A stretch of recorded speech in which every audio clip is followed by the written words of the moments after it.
Aiwa, ndichida kutendai mhuri yeZimbabwe nekuda kwesapoti yese yamunotipa pano paSaint TV. Basa tichienda mberi. Ndadzoka zvakare kunoku kuMbare kuNational aditi kwandazoti tione mukoma Tinashe. Mukoma Tinashe takakurukura nawo. Pane vhidhiyo ratakaita mazuva mairi achangodarika. Mukoma Tinashe pane chirwere chavainacho, asi dambudziko riri kuitika nderekuti hapana mari yekuti vange vari vanorapwa, zvave kukonzeresa kuti vange vari vanotyira upenyu hwavo. Ndosaka vakauya vakachema kwamuri. Aiwa, ndichida kuramba ndichikutendai ndichitoti muri sei kwese kwamuri, mhuri yeZimbabwe, kumativi mana ese eZimbabwe nekupasi rose. Handiti tagara zvakare namukoma Tinashe. Mukoma Tinashe, muri sei? Zvipangomo museva. Tinani iri semiri. Miri rurwadza. Iri kurwadza. Iri kurwadza. Iri kurwadza. Shemu. Irapora. Zvinoita zvakanaka. So maiti kuchipatara ndeapi neapi mazuva munofanira kuenda kuchipatara? Vari kuita Mande neChina. Mande neChina. Kureva kuti nhasi machifanira matoenda. Asi taifara tatoenda. But hamusi kukwanisa nenyaya yemari. Handisi kukwanisa nenyaya yemari. Alright. Ko nyaya yechikafu zvakamira sei? Pachikafu apa handina chikafu. Kutoti ndizokwanisa kunge ndichidya chimwa mapiritsi achikafu handi. Mapiritsi acho hayatengwe. Mapiritsi acho anotengwa. Mari yacho? Mari yacho nechikafu chacho hapatorina. Saka ndakwanisawo kuti ndabatsirikanawo ndazoti ndazozvishandirawo. Ndaporawo ndazvishandira.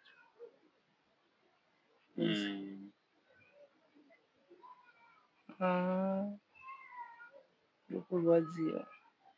Muri kubatikana? Shame.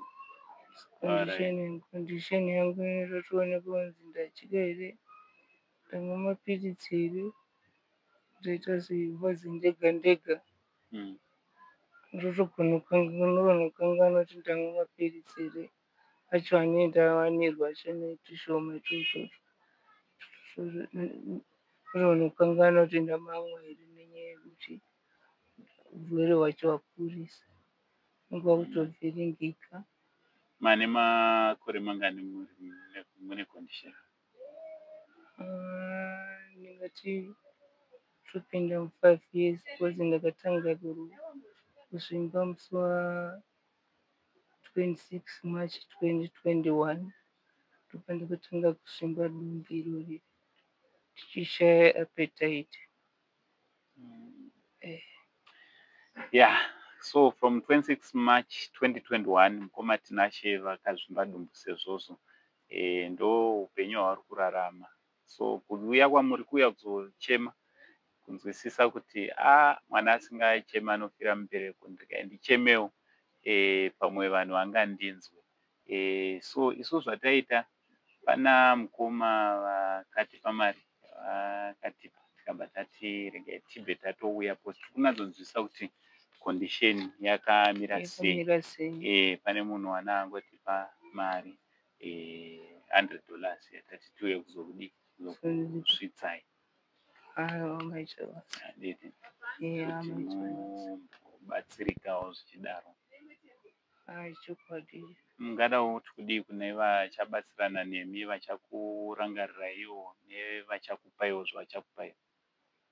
Ndinongoti mhuri yeZimbabwe ndinokutendai vari kundibatsira nevachandibatsira. Ndinongotendai nekuti mune matibatsira mandibvisa padambudziko reurwere hwandinaro. Ndibatsirikane kuitira kuti zvinhu zvangu zvifambe mune zvakanaka. Saka ndine hembe dzimwewo dzanguwo dzandaimbopfeka masecond hand dzandinadzo dzandichakupai futi. Ndakanganwa kuzobuda nadzo mumotikari. But ndichakupai kuti mungowanawo zvekudii, zvokushandisa. zvekungoshandisawo muchingochinjawo handiti. Chokwadi ichocho kozi Aiwa, tinotenda. Alright. Saka mhuri yeZimbabwe kune vanoda kubatana namukoma Tinashe, namba dzavo ndodzimwe chete zvakare dzataisapo. Vangada kubata isusu makangosununguka kuita zvinenge zvakakusunungukirai handiti. Makasununguka kunge muri munoita zvakakusunungukirai. Mukoma wari kurwara ndochokwadi, mukoma Tinashe. Utano hwavo hauna kumira zvakanaka. Tiri kutongochema kwamuri kune vanokwanisawo kuti tibatsirane kuti mukoma Tinashe vaende kuchipatara. Ngatibatsiranei navo vanokwanisa kuvatengerawo chikafu, magroceries. Isusu tiripo tinogona kutouya tichitora tichiuya tichingoita mavhidhiyo sezvatiri kuita tichivasvitsa zvamunenge mavasvitsa. Mwari wekudenga vachikuitirai zvakadi zvakanaka. Mukoma Tinashe tinongotenda kuti Mwari vachanzwawo kuchema kwedu kuburikidza nevanhu vachauya vachikubatsirai handiti. Simbiso yakanaka iyi. Shuwa mhuri yeZimbabwe kuti vese vachandibatsira nevachashayiwa mari vane shungu yekundibatsira. Mwari vatikomborere. Aiwa, tinotenda zvinofamba zvakanaka. Right. So hama dzangu tinoda kungokutendai nechinhu chakanaka. Ngatimire nehama yedu. Imi ndinokuzivai kuti munosiita chinhu chakanaka kudai. Tinoziva kuti hamurasise vanhu kana vauya vachichema, vanokwanisa munotouya muchimira navo. This is a matter of emergency. Mukoma Tinashe really needs to go to the hospital as soon as possible.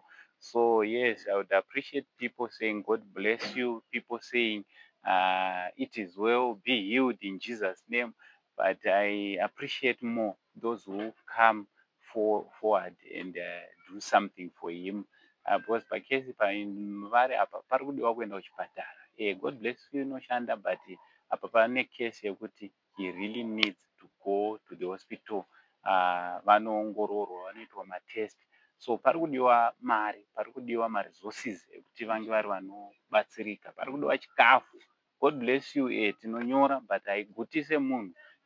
Tinogona kuchema, kuisa tumaemojis tichichema kana kamoyo kakaputsika.